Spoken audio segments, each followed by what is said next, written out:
On August 1st, 2025, the American Airlines Center in Dallas brimmed with anticipation as the 15-12 Indiana Fever extended their season-high winning streak to 4 games against the 8-21 Dallas Wings. With Caitlin Clark sidelined for a 6th straight contest by a stubborn groin injury, Indiana leaned into its depth and discipline, while Dallas countered with rookie sensation Paige Bueckers and the long-awaited return of Maddie Siegrist after a 17-game absence. When the opening tip flew at 8 p.m. Central Time, it was clear this would be a clash of counter strategies. Indiana's system versus Dallas's backcourt firepower, each vying for control through adjustments and hustle. Welcome to Jintatski Sports, your spot for all things sports. From legendary moments and big-time plays to inspiring stories and deep dives, we bring you the content that keeps the game alive. If you love sports as much as we do, hit that subscribe button and let's get into it. The Wings burst off the first tip with youthful urgency. Bueckers, fresh off her Olympic debut, seized the moment, rising for one dribble, pull-up triple that sent the crowd into a frenzy and handed Dallas an early 5-2 lead. Siegrist, making her first start since returning from injury, muscled past Natasha Howard for a putback, and a quick jumper by Eric Ogunbowale pushed the margin to 6. Yet Indiana's response was immediate. Ari McDonald sliced through the lane, converting an acrobatic teardrop, and Kelsey Mitchell, finding daylight in transition, drilled a corner triple that swung momentum. Aaliyah Boston's tenacity on the glass yielded 2 offensive boards and a turnaround hook that knotted the score at 16-all. From there, both sides traded free throws. Louisa Geisel-Soder knocking down 2, McDonald replying at the stripe, before an end-quarter layup by McDonald tied it at 22, setting the tone for a battle both in rhythm and resilience. Indiana's bench ignited the second stanza. Chloe Bibby, newly inked to a 7-day contract, caught fire with a catch-and-shoot 3, prompting waves a bib-bye chants. Sophie Cunningham followed with a silky mid-range jumper, and McDonald, author of 6 assists and 3 steals by halftime, ran the offense with poise, spraying skip passes that unlocked open looks. That flurry produced a 9-0 Fever surge, carrying them to a 31-24 lead. Yet Dallas refused to fade. Bueckers, sensing space in the paint, collected a timely chat with coach Latricia Trammell, then poured in 5 straight points, 3 on deft floaters and 2 at the line, to pull the Wings within 3. Still, Indiana's collective craft stood tall. The Fever closed the quarter on a 5-2 run, entering halftime with a 48-42 edge. Their 14 assists on 24 made field goals, as logged by ESPN's box score, spoke to an unselfish ethos that offset Dallas's perimeter threats. Out of the break, Coach Christy Sides unveiled the pack line shell that clamped down on the wing spacing. Dallas endured a 3-minute scoring drought, punctuated by 2 careless turnovers that McDonald raced down court to convert. It was on one of those transitions that Mitchell, reading a cross-court pass, snatched the ball at mid-court and finished a coast-to-coast layup, igniting chants of defense. Aaliyah Boston, reinserted into the starting 5, responded with a spinning bank shot, each touch reinforcing her mastery in the paint. Dallas battled back when Siegrist carved out a baseline jumper and Jazz Edwards crashed the offensive glass for a putback, closing to 60-55. But Lexi Hull, whose defensive intensity has become Indiana's unsung X-factor, stepped into a wing pull-up 3, her sole long ball make, pushing the Fever back to a 70-57 advantage at the quarter's end.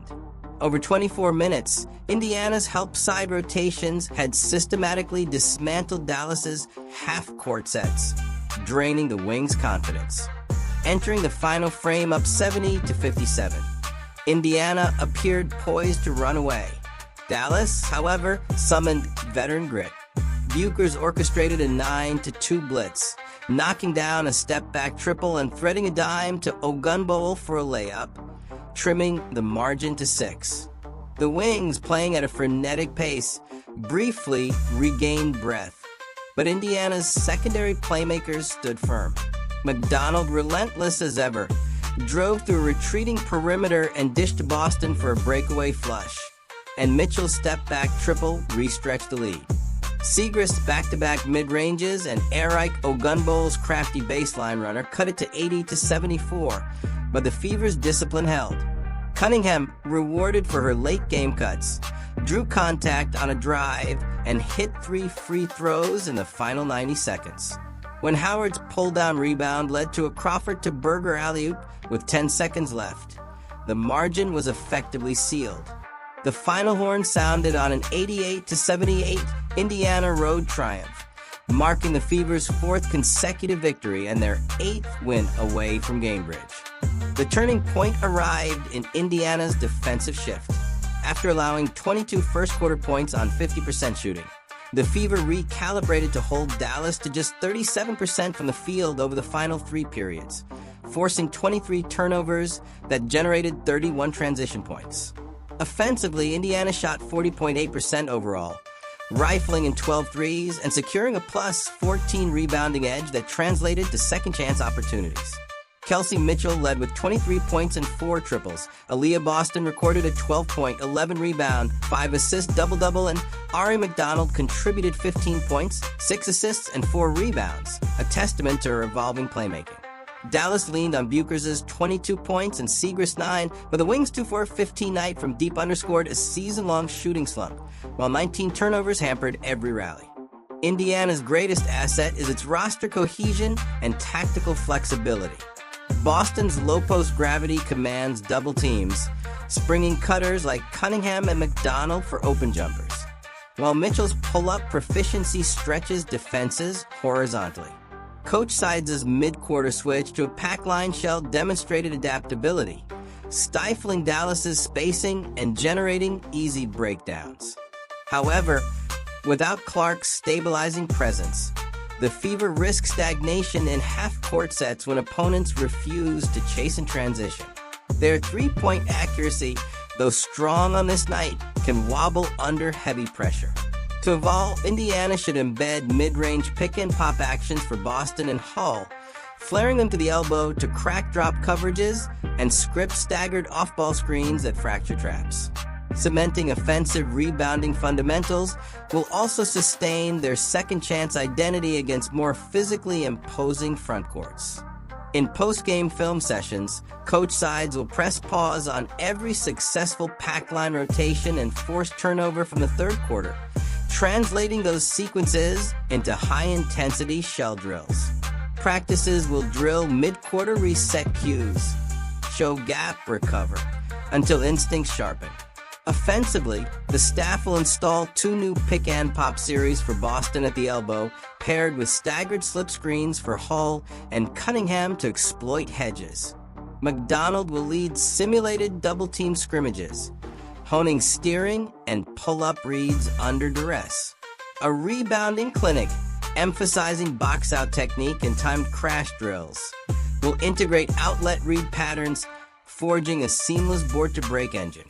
Late-game situational scrimmages, practicing up 7 with 3 minutes remaining, will cement the composure and decision-making essential for playoff poise. Dallas's chief strength lies in its backcourt dynamism. Buchers's off-dribble creation and court vision blend seamlessly with Ogunbol's veteran slashes, and Segrist's return adds rebounding grit. Yet 19 turnovers and a dismal 13.3% from 3 revealed systemic lapses in ball screen reads and shot discipline. Beyond the starters, bench support was scant, with reserves combining for just 16 points. To reverse slide, Dallas must refine pick-and-roll coverages, employing quick elevator screens and dribble handoff slip actions for Buchers, and reinforce drop coverage, drop-and-recover principles to anchor the paint. Diversifying their attack with Princeton cuts for Segrist and spacing actions for Young will generate cleaner looks and relieve the backcourt of soul creation duties. Dallas's coaching staff will convene split-screen film sessions to isolate turnover vectors in ball screen coverages and live dribble scenarios. Defensive drills will integrate live pick-and-roll coverage rotations with sub-2-second recoveries and contest drills in drop coverage. Offensively, the staff will script rapid elevator screen and dribble handoff slip sets to free Bukers for pull-up triples and create catch-and-shoot opportunities. Princeton cuts, tying Segrist into spacing, will diversify scoring, while Horn's actions featuring Segrist at the high post will generate backdoor and high-low threats. Bench integration drills will pair Geisel Soder and Haley Jones in rebounding and help defensive scenarios to build trust.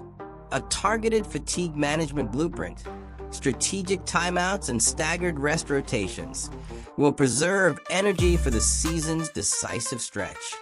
Indiana's 88-78 victory showcased the potency of depth, defensive adaptability, and collective buy-in. Kelsey Mitchell reflected, "When we locked in defensively and trusted our rotations, we controlled the game." Veteran analyst Doris Burke lauded the performance as a blueprint for overcoming adversity. Teams that share the ball and defend as one will triumph when stars are sidelined. As both franchises recalibrate for the season stretch run, the unfolding narrative will pivot on whether Indiana's multifaceted system or Dallas's backcourt resilience carries the day when playoff temperatures rise.